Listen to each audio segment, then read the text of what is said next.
ദൈവജനം.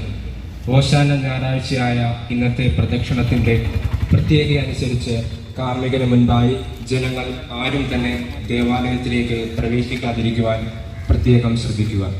ഗായക സംഘത്തോട് ചേർന്ന് ഗാനം ആലപിച്ചുകൊണ്ട് ഭക്തിപൂർവ്വം പ്രദക്ഷിണം ആരംഭിക്കാം.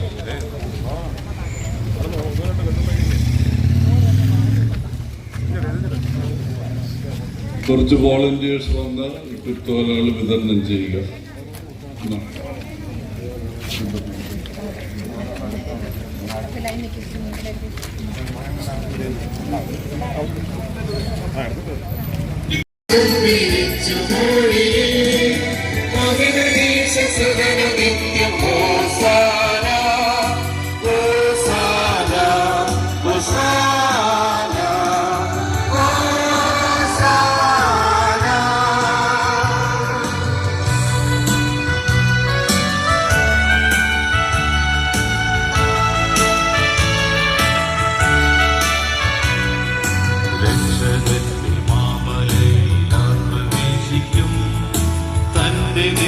സന്നിധിയിലാരുമില്ല.